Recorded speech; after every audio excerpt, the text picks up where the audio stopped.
I've been making inari-zushi for decades and this article opened my eyes in many ways, says one of my readers, but wait until you taste this dashi-soaked perfection. Let's start cooking. For a printable version of this recipe, visit my website, just Google inari-zushi dashi to find me. Roll and flatten 8 sheets of fried tofu pouch with a rolling pin. We coaxing the inside to loosen so they'll open easily later. These are called Aburaage, which is thinly fried tofu. Preferably choose the square kind. Rectangles vary in length, squares are consistent, and consistency is a friend when you're stuffing things. Kyoage and mukashiage are delicious in their own worlds, but they're thicker and awkward to turn into neat pockets. And yes, Japan sells pre-seasoned pouches for inari if you want the shortcut, but today we're doing it from scratch for the ultimate result. Bring a small pot of water to a boil and add the pouches.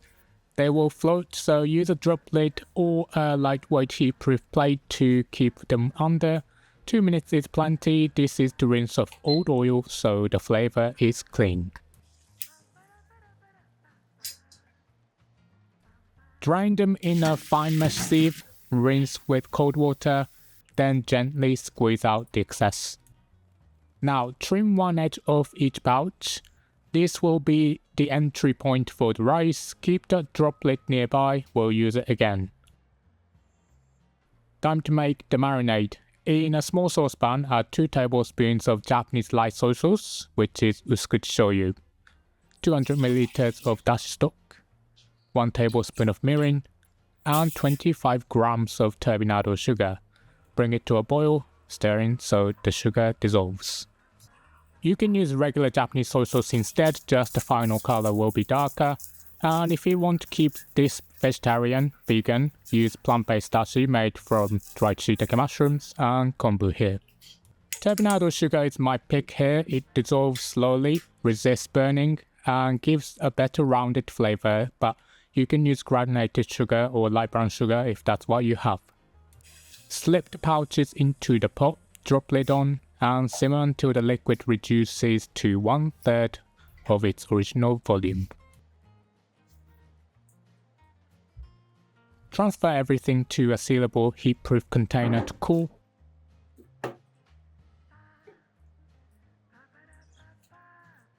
Then lid on and marinate in the fridge for at least an hour, overnight if you prep beforehand.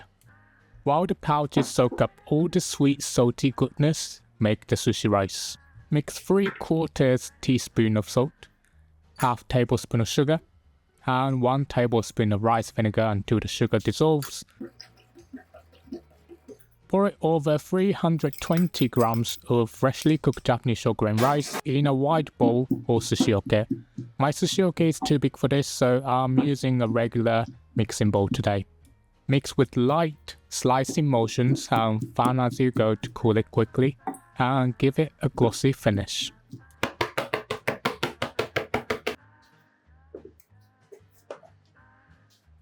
Open each marinated pouch carefully along the cut edge. Wet your hands, divide the rice into 8 equal portions and shape each into a small barrel. Gently push each rice portion into its pouch. Use the back of a spoon to press the rice down lightly, ensuring it fits the pouch completely without crushing those perfectly cooked grains. Here's where traditional inari-zushi gets its classic look. Fold the excess tofu pouch over the rice twice to create a neat seal. This double fold ensures nothing escapes and gives you that familiar rectangular shape that's been beloved since the Edo period. But wait, let's talk about the modern twist.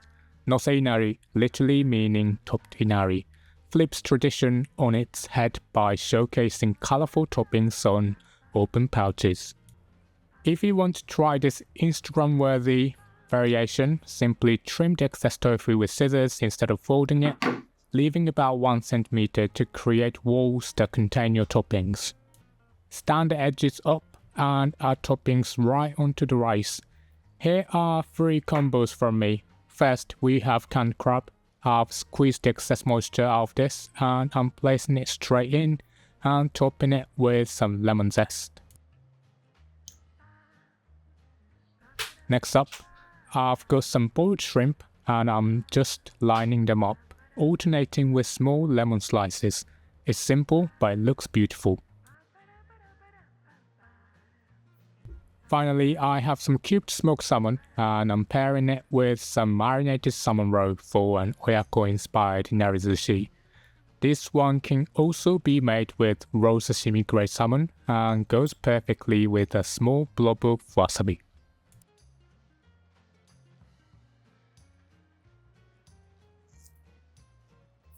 These inari-zushi represent more than just a delicious snack. They're edible history, connecting us to the street vendors of old Edo and the mythology of fox deities. Want even more delicious recipes? Grab my free cookbook from the link in the description. Okay, let's go over the ingredients one more time. And if you're ready to cook, grab the written instructions by clicking the full recipe box with a picture that's about to pop up on your screen. Here we go, the link to the full recipe is on the screen for you now, and if you want to watch more similar videos, don't miss my classic recipe playlist popping up on your screen as well. Thanks so much for watching, and I hope to see you in the next one. Bye.